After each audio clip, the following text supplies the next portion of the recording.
Hello.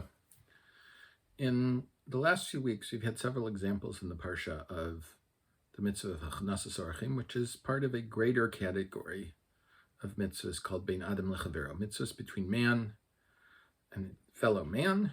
And we know that you can only be forgiven on Yom Kippur for averos between man and God, sins between man and God, if you have already atoned, asked forgiveness for sins between man and man.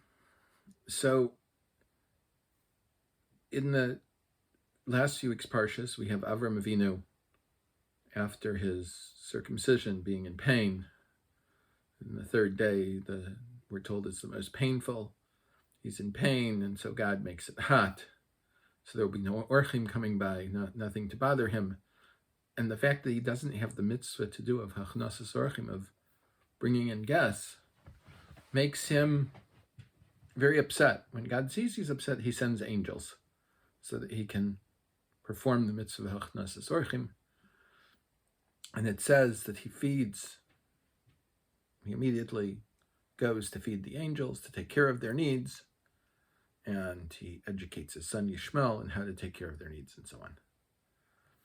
And then we had, again, that Eliezer Eved Avraham, when he is sent to find a shidduch for Yitzchak, he understands that the test of someone that's going to be a member of Beis Avram, of Avraham Avinu's household, future Yitzchak Avinu's household, has to have the attribute of chesed, of Hachnasas Orchim, of kindness, of greeting strangers, guests, taking care of them. So a question arises, and it's a debated point, as to what exactly is the Mitzvah of Hachnasas Orchim. In Hilchos Shabbos, it says that if there's some mitzvah that we have to perform, we're allowed to move things around our storeroom to get to the food that we need. And the Ramah says on this, it's Shulchan Aruch Orach Chaim, Siman Shin Lamed Gimel, that v'chol shavus, and any rabbinic prohibition, shehitiru mishum tzorech mitzvah, that the rabbi said, if there is a mitzvah to be performed, I need a place to daven, let's say, or whatever mitzvah it is, mutar gam ken l'tzorech orchim. It is also permitted for guests. If I have guests coming, I'm allowed to violate certain rabbinic prohibitions to take care of them. V'lo mikre orchim, and they are not called guests for the mitzvah of Hachnasas Orchim, elish nisarcho etzlo b'bayis. So unless they're staying in your house, someone that you invite over for a Shabbos, or a week, a month, whatever, however long it is, you're taking them into your house and taking care of them, as Lavan's household did to Eliezer, or as Avram did to the travelers, or as Lot did to the same two of the three angels when they came to him. He brought them into his house. He gave them a place to sleep, gave them meals, whatever they needed. Or shazimi in orchim shenisarchu etzel acherim, or other people have guests they're staying with them, and it can be a little bit difficult for them to provide all meals, so he invites them to have some of the meals with him, but they don't have a place to stay in the city. But if I invite a friend over on Shabbos to share a meal with me, lo mikre orchim, these are not called guests.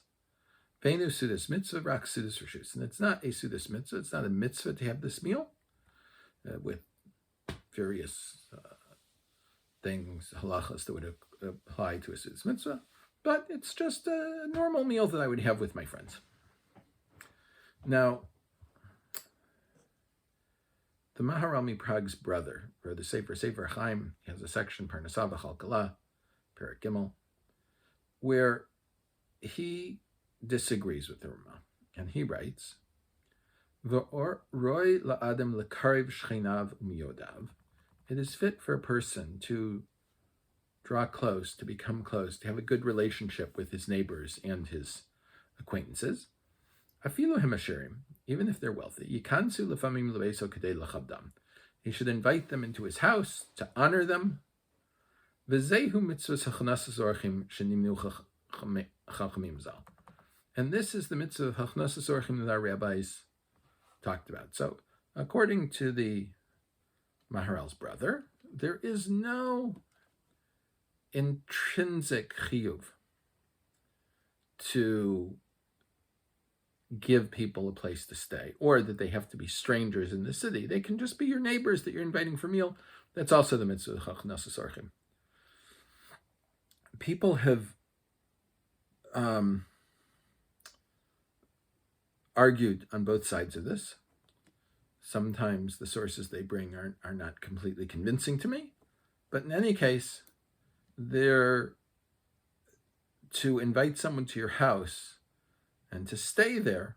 That is certainly a mitzvah of Hachnasas Orchim, and then when you feed them, that is part of that mitzvah of Hachnasas Orchim. How far does this go? We're told when performing the Mitzva of Hachnasas Orchim that you are careful to only eat Pas Yisrael.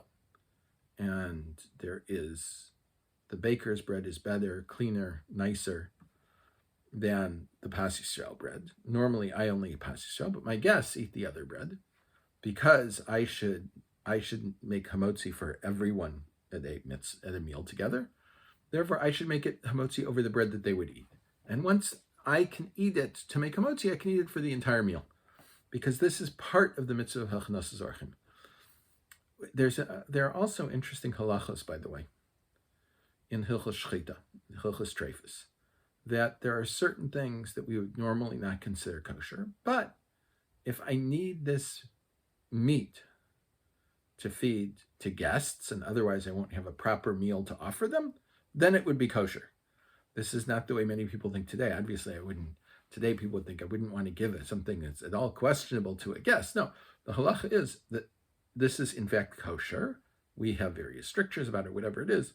But because of that, and I have a mitzvah to give good, nice food to my guests, therefore we would allow everyone at the meal to eat of this meat, even though it's only kosher because of Mishum Hachnasas Orchim, because of the Mitzvah of Hachnasas Orchim. And many other things that are related to this. The Chofetz Chaim, when he had guests on Shabbos, he would only sing once each line of Shalom Aleichem, not as the general minhag is 3 times, because he said the guests are hungry, and because the guests are hungry, therefore he would sing it 1 time and not more than that, because of the mitzvah of Hachnasas Orchim. I have to feed my guests. I can't delay them for a long period of time. If we take a look back a minute to Avram Avinu, it says, "V'kach ben bakar rach v'tov." He took a young calf, soft and good, and Rashi says he took 3. And why did he take 3? V'kach kidei la'achilam b'shlosha lashonos b'chardal. So he could give them 3 tongues. They believed the tongue was the best part. If it was prepared properly, was the best type of meat you could have. So Avram Avinu wanted to give each one of his orchim a tongue with mustard, and this was the best way that they believed at that time to eat meat. So he made sure that he had the best food to give to one of his orchim. Rabbi Yaakov Yosef Herman Zatzal, made famous by the book All for the Boss, but he was known as the Chofetz Chaim of America. When the Maggid of Yerushalayim was getting up to say his hesped after he passed away, he surprised everyone by saying that he was going to speak very shortly. He was famous for his long talks. He said, when I heard the tumult about just before the Second World War, when Yaakov Yosef made Aliyat Eretz Yisrael that I asked what it was about, and I was told the Chofetz Chaim of America is coming. He was very makpid on taking care of Orchim, partly because of the mitzvah and partly because of something that happened when he was a child. And he always made sure at the Shabbos table there were Orchim. We would find people to invite. Many people stayed over at his house, so according to both opinions, he had fulfilled the Mitzva of Hachnasas Orchim. But once he was told that one of his regular Shabbos Orchim in Yerushalayim, who seemed to be very poor, had once bought himself an expensive food or drink, I don't remember. And he said, "Why didn't you tell me earlier? I would have made sure I had it for him. If this is what he likes, then I have to have this food, this drink available for him when he comes, because there's a mitzvah to see what people like, desire, what is good for them, to honor them as Orchim, to make them feel comfortable as Orchim, and to fulfill the Mitzva of Hachnasas Orchim, the great Hiddur. Hachnasas Orchim shows the relationship, how we feel toward our fellows. Rabbi Yechiel Tukuchinsky, I've mentioned several times in different places, was the Rosh Yeshiva, one of the leading Rosh Yeshiva in Yerushalayim, and also the head of the political department of Badatz, of Eda Charedis, the ultra-Orthodox, the most extreme ultra-Orthodox camp in Yerushalayim from the 30s on, let's say, and 20s on. And he once said, when he saw how Rav Herzog treated refugees during the Second World War, that you did not know what Ahavas Yisrael was until you saw Rav Herzog's house in the Second World War. Often, the British would only allow refugees to stay if they had someone that would say they would take care of them, give them a place to stay, and so on. So Rav Herzog signed for unknown, huge numbers of people. And he had people sleeping every place in his house, including in his office and on his desk at nights. There was someone that had a cafe down the street from him who kept it open all night long so that the Rav would have some place to work in the middle of the night, which is a common time for Rav Herzog to be working, because he couldn't work in his office and at his desk because there were people sleeping on it. This is a key mitzvah. It's one of the building blocks, as we see from Avram Avinu, from Rivka Imenu, of Klal Yisrael. The test, as I said earlier, whether Rivka Imenu should be the one that's the future mother of Klal Yisrael was, would she be careful in the Mitzva of Hachnasas Orchim? How would she treat people who were strangers, who apparently needed help? He had 10 camels, but he just finished the journey. It wasn't so easy. She made sure to get the water for the camels, and she made sure, she said, yes, we have a place where you can stay, and so on. This is an attribute that's very important.